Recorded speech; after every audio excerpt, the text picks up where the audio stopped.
In this life, you are going to encounter pain and suffering. It comes with the territory of being human. There is no way we can avoid pain. A lot of people are going through so much right now, and they are asking themselves question, is God alive? Does God exist? Does God love me? In this video, I'm going to talk about pain and suffering, share some of the stories of people who actually went through suffering, and even people from the Bible, and give you the reasons why we go through pain and suffering. And at the end, I'll be giving you a solution on how to deal with pain and suffering. Recently, I went through suffering, and for me, it was easy for me to go back and pull back from what I've learned about pain and suffering. As a result, it was easy for me to bounce back quicker enough before going into self-pity. So without wasting time, let's just talk about people in the Bible who actually suffered. The first person who actually went through suffering in the Bible is Paul. I mean, he said things like 3 times he was beaten by the Jews. He was put in prison. He was stoned, thinking that he was dead. And he does say in the Bible that everything that he went through, it is nothing compared to what he's going to get by sharing this gospel.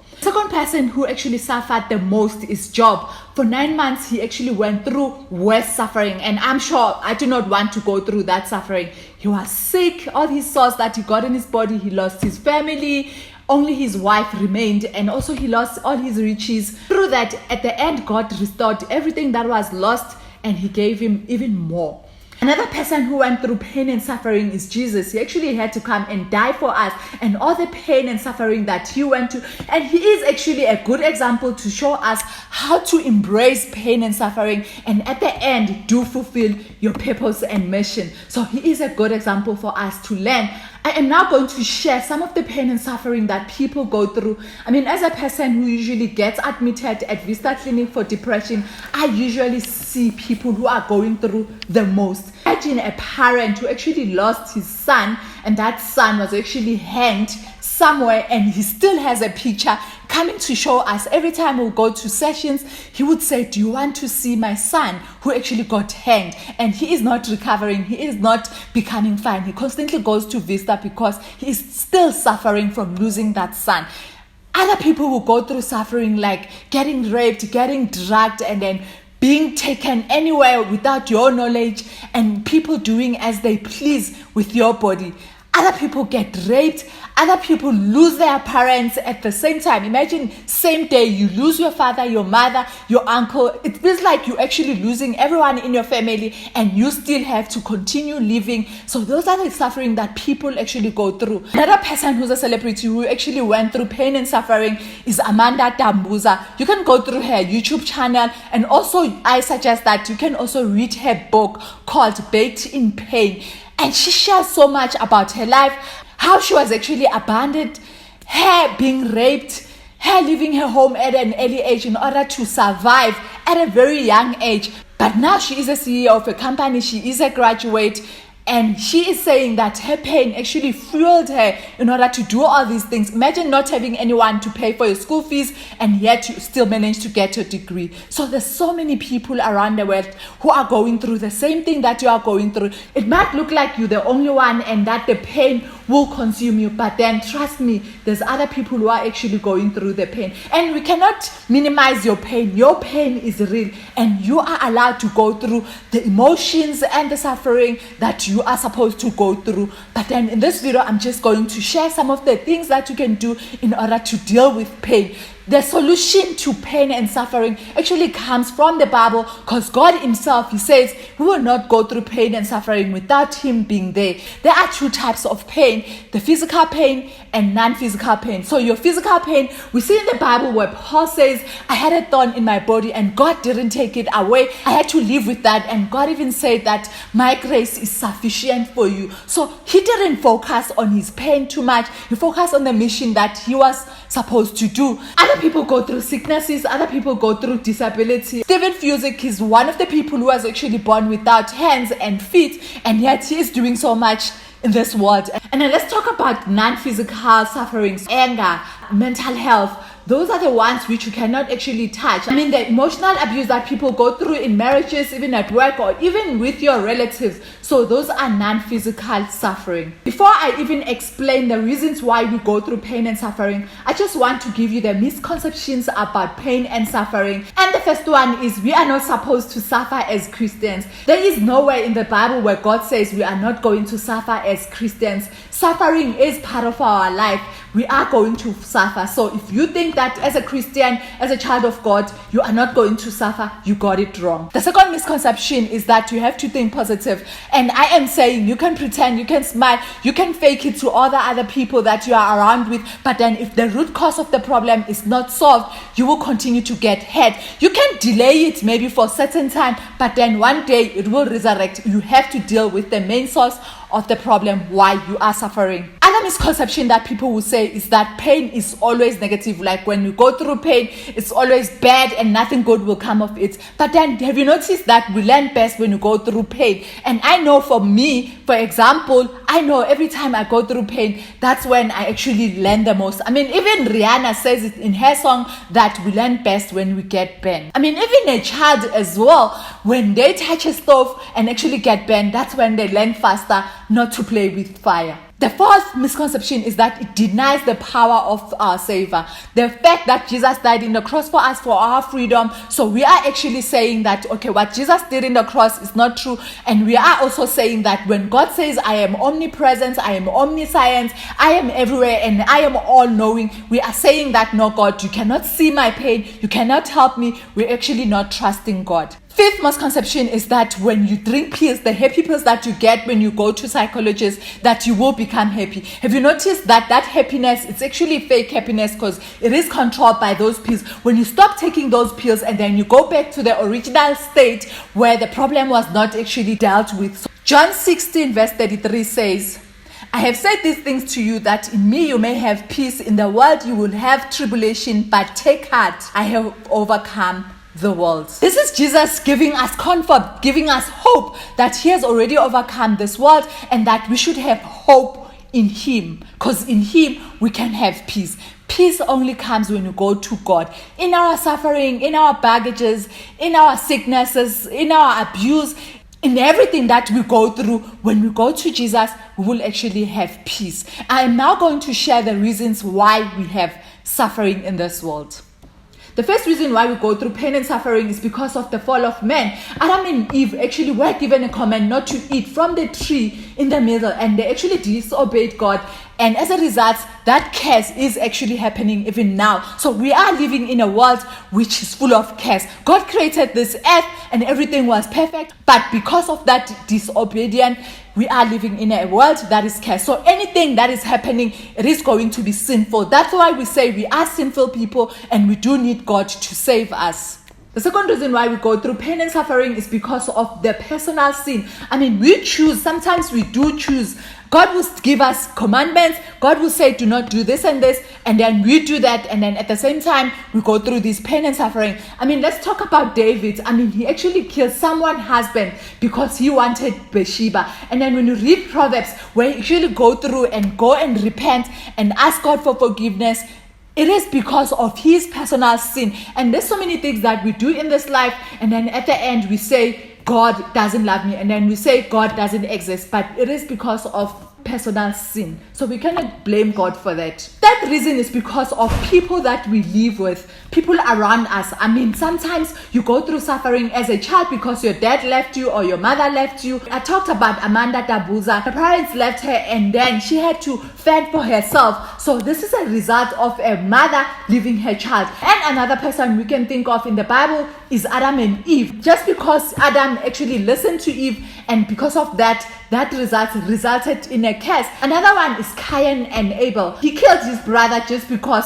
the offering that he offered wasn't good enough for God. So some of these reasons why we go through pain and suffering is people in our life, a wife cheating or a husband cheating, or even at work, people trying so hard to climb the corporate ladder at all costs that they will hurt people along the way. So sometimes we go through pain and suffering because of people in our life and not understanding that you cannot control a person. Only God can control a person. And God says in his word that revenge is for me. It is not for you to pay revenge. And you need to be aware that you cannot be at a mercy of a person who's living in this world, that they will continuously do bad things to you and you are still in that environment. The only one we need to be at mercy is God. As long as God is in your life, you have everything that you want. You can start all over if you are abused. I mean, I know women who left their mansions and even went and stayed in a shack, and now they are rebuilding their life with happiness just because they were abused. You need to check and see if this sin, is it a sin that a person has made a mistake, or is it a sin that a person is doing constantly and you are constantly in the firing line. So just think, guys, and pray for God to help you and also to give you a decision whether you should leave or stay in that marriage. I mean, when it comes to work, we stay in these workplaces. I like what one doctor said, that you're not a tree, you're not planted, and look for another job. Fourth reason why we go through pain and suffering is because God will be glorified. I talked about Stephen Fudzik, who was born without hands and feet, but his life now, it is glorifying God. And another person in the Bible who actually glorified God is Lazarus dying, and Jesus even said it, that his death is not for him to die, but it is for God's glory. So some of the things that happens in your life is because God wants to be glorified.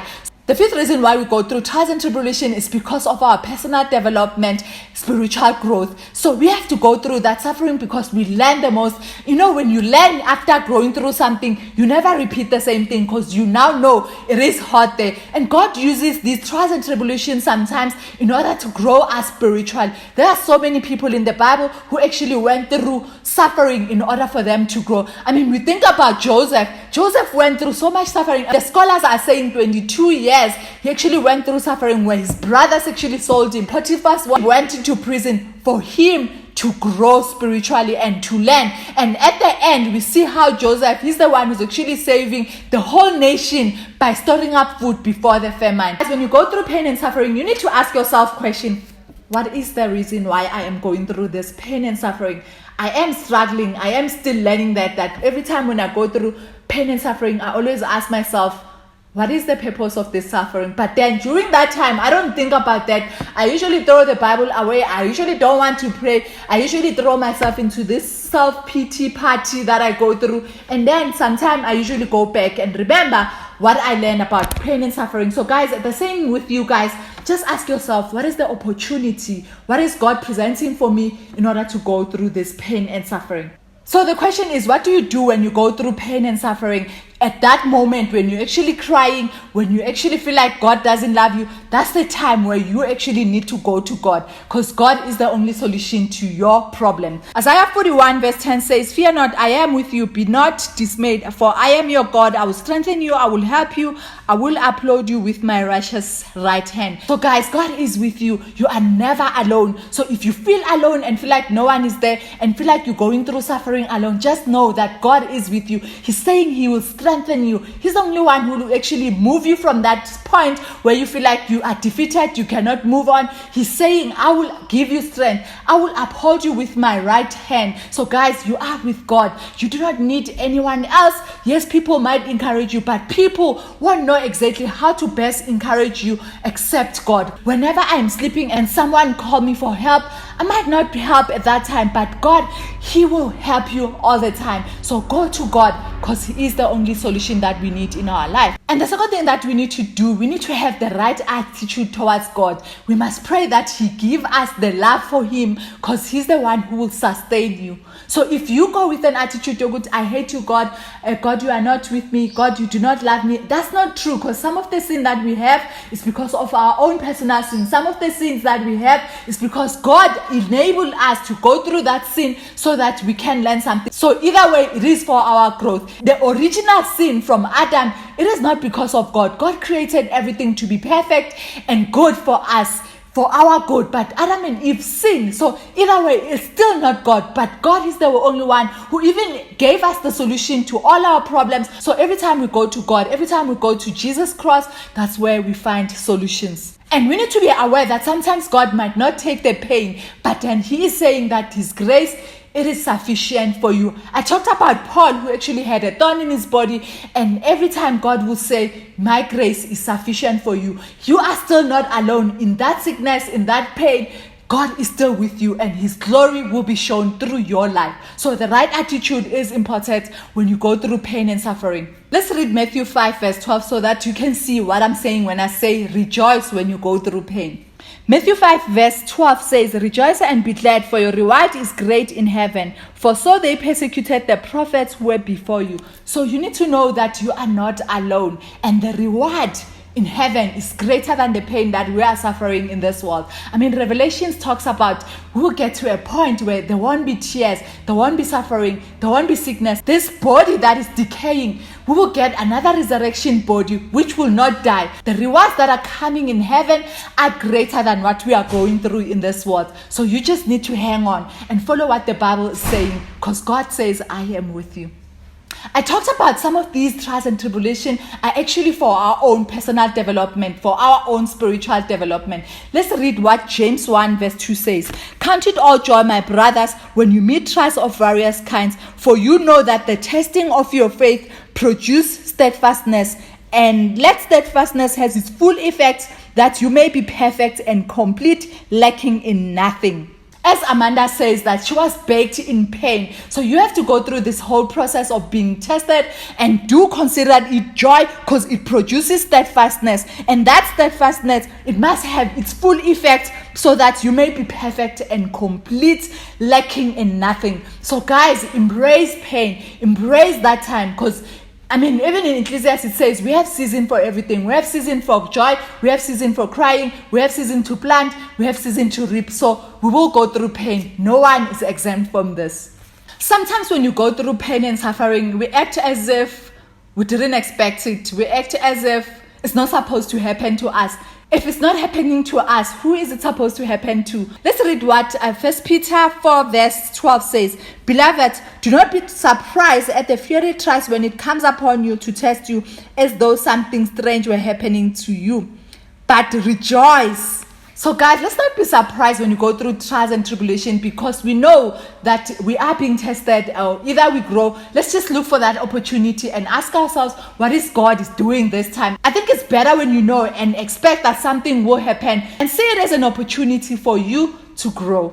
God says in his word that he will not give you something that you cannot carry. He will not overwhelm you. He will not give you something that you cannot bear. So whatever trial and tribulation that you're going through, God knew that you will be able to carry, because you will be going through this with him. Let's read 1 Corinthians 10 verse 13. "No temptation has overtaken you that is not common to man. God is faithful. He will not let you be tempted beyond your ability. But with the temptation, he will also provide a way of escape, that you may be able to enjoy it." I like the part where he says he will provide a way for you to escape. He knows what you can bear. He knows what you need. He knows what you need to learn. And in all of that, at the same time, he will provide a way for you to escape. So guys, you are not alone. He will not give you something that you cannot carry. He cannot give you a 50 kg maize meal while you weigh 30 kg. How are you going to carry that? So God knows what you can carry. So the more trials and tribulations that you are carrying is because you are able to carry those trials and tribulations, and you will grow from that. You will not die. He is with you. You will come out as a person who wins. Just to give you hope and courage and encouragement to know that your situation, your struggles in this world are not here to kill you. There is hope at the end. The last chapter of the Bible, Revelations 21 in verse 4, it says, "He will wipe away every tear from their eyes, and death shall be no more. Neither shall there be mourning, nor crying, nor pain anymore, for the former things has passed away." So at the end, we will be happy. At the end, there won't be tears. At the end, there won't be crying. At the end, we will be forever happy. So guys, take courage in that, knowing at the end, we might go through suffering in this world, but at the end, we will go back to God and be happy forever and ever. Amen. Thank you so much for watching, and I hope you are encouraged and you are equipped, and now you know what to do when you go through pain and suffering. And don't forget to subscribe, hit the bell notification, and comment, because this is good for the algorithm, for the video to be actually shared to more people. Thank you so much for watching.